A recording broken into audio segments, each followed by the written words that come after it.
Good morning, everybody. You are currently listening to a Tall Girls podcast hosted by a tall girl named India. This is my first episode as a 20-year-old. It definitely feels good. And thank you so much for all the kind birthday wishes. I really appreciate it. And I really appreciate you guys. I ended up going to dinner with some family members and going to a basketball game. I am a big Nets fan, so that was super fun. I went to a Nets basketball game. I went to the game, and of course, people asked if I played basketball. Are we surprised? And I got free t-shirts, so it was pretty chill. All right, I'm gonna get into today's episode right now. We are going to talk about social anxiety, as you could probably tell by the title. This is actually a request from one of my followers on Pinterest, so shout out to her. And of course, if you have any specific topics that you want me to talk about on here, just hit me up on my socials at a Tall Girls Podcast on Instagram, Pinterest, and TikTok. Send me a DM, a message, and just let me know what you want me to talk about. They'll all be linked below, so you can check that out afterwards. And I just want to say a quick disclaimer. I am not a medical or mental health professional at all. So this advice is based on my opinion, so please don't take it too seriously. I am not going to college for this. I am not studying this. I have not studied this at all in my life. So take it with a grain of salt. That's what I'm trying to say. But you could try it if you want, and if you don't want to try it, that's perfectly fine. But this is just my opinion. So, social anxiety. According to healthline.com, social anxiety is a disorder that causes extreme fear in social settings. So you may have trouble talking to people, meeting new people, or you're scared of being judged or scrutinized. And after learning this definition, after reading it, after even saying it out loud right now, I learned that I may have possibly struggled with this growing up. I do consider myself an extrovert now, but when I was younger, especially during the days when I was bullied a lot for being tall, I definitely had trouble meeting new people, talking to them, because I was always scared that, eventually they're just going to end up bullying me like all the rest of them do. But I don't know for sure, because I can't really diagnose myself. As you probably heard in the disclaimer earlier, I am not a medical professional, so I don't know. I don't know if I've ever had it, but I really did used to have this fear of being judged or being made fun of because of my height. And it makes me wonder, do other tall people feel that way too? Do they feel like people are going to judge them or make fun of them for being tall, and eventually it just gets so bad that it turns into social anxiety? Do you feel that way too, dear listener? Tall, short, whatever. Because it's not, honestly, I feel like it's not the point of the height. It's not the fact that someone can be tall that can cause social anxiety, but rather the way that people treat you because you are tall. So I guess being tall is just an indirect factor, but the direct factor is people bullying you because of your height. It can be the comments, it could be the jokes, like the little sly ones, all the way to blatant disrespect, or even just the stares in public that can literally make you anxious, especially the stares in public. I just find it creepy when people just stare at you, I wouldn't want to say in astonishment, but it's kind of like astonishment / intimidation.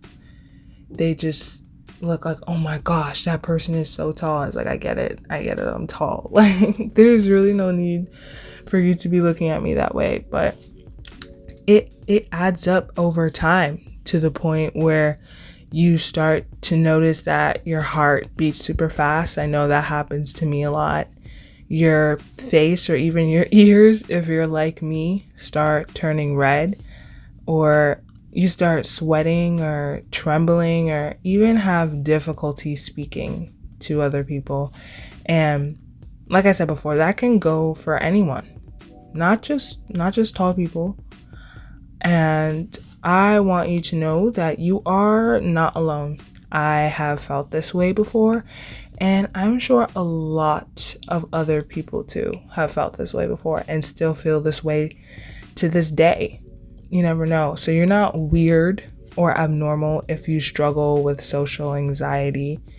You're not alone. So how can we help ourselves overcome this? How can we try to kind of cope with it for the time being? Because I definitely do recommend professional help. It's always some type of negative stigma to go see a therapist because like, oh, you're depressed, you have issues and blah, blah, blah. Like, no, if you're genuinely working on your problems, you acknowledge that you have like some type of issue going on in your mind and you want to try to fix it. So I definitely do recommend professional help if it's that bad, if you can't help it.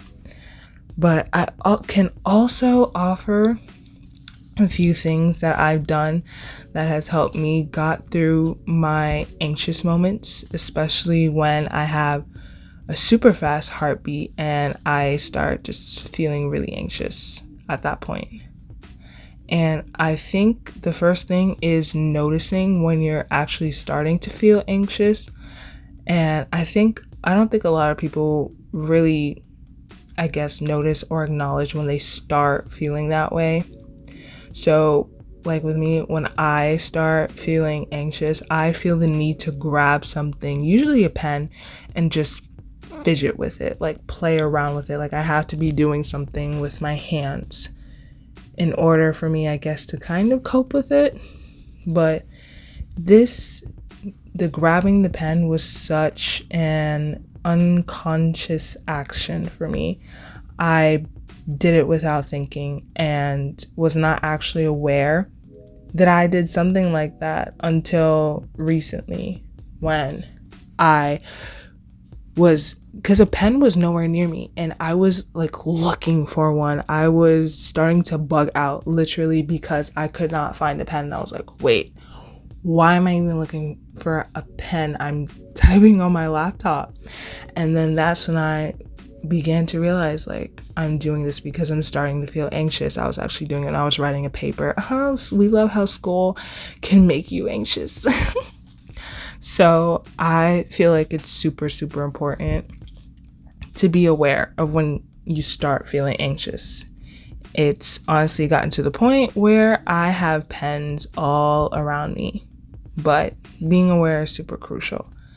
And what I do when I notice that I'm trying to find a pen to play with or fidget with is I put it down and just kind of slow down, because you know when you have a super fast heart rate, it's like you gotta go do something super fast, super fast, super fast. So I try to calm myself down, just slow down my breathing and count to 3. So I do like 1 Mississippi, 2 Mississippi, 3 Mississippi.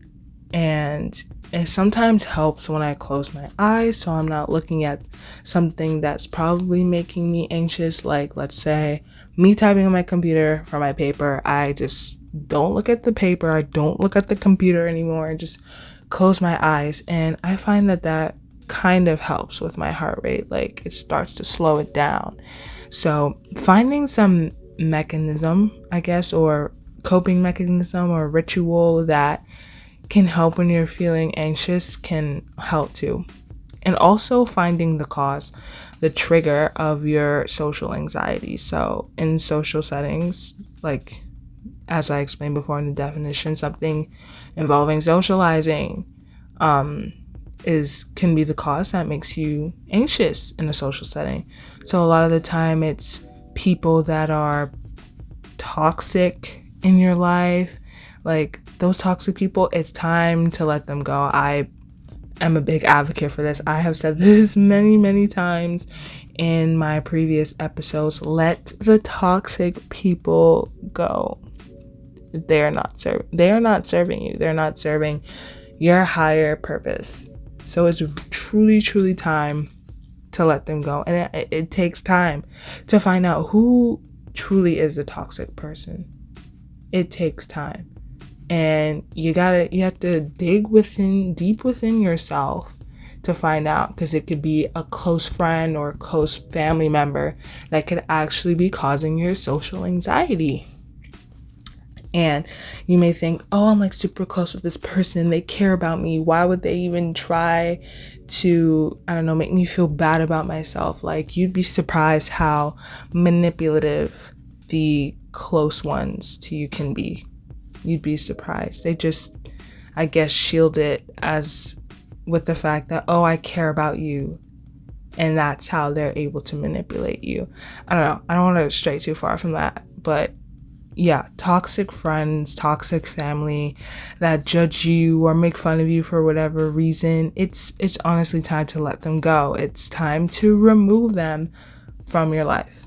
And I know it's not easy. Like, let's say it could be your parents or your siblings that you live with and they are the toxic one. Like, try to find a way to minimize your time with them. Like, you can join a club or a team that's one extra day a week. And that can be like a good excuse to get out of the house and get away from them. And if you're tall, you can literally say, oh, I'm going to try out for the basketball or volleyball team. I highly doubt anybody would even question it. So, or you could even go to the library for one extra day a week, one extra hour a week, or visit a friend for an extra day or extra hour a week. Something that kind of provides an outlet for you and gets you away from them. Also, finding that can also help form a healthy detachment from them. So it's like you're doing something good that's positive for you, and that's really helping you and like pushing your boundaries, pushing you out of your comfort zone, I should say, and something that could really benefit you in the future.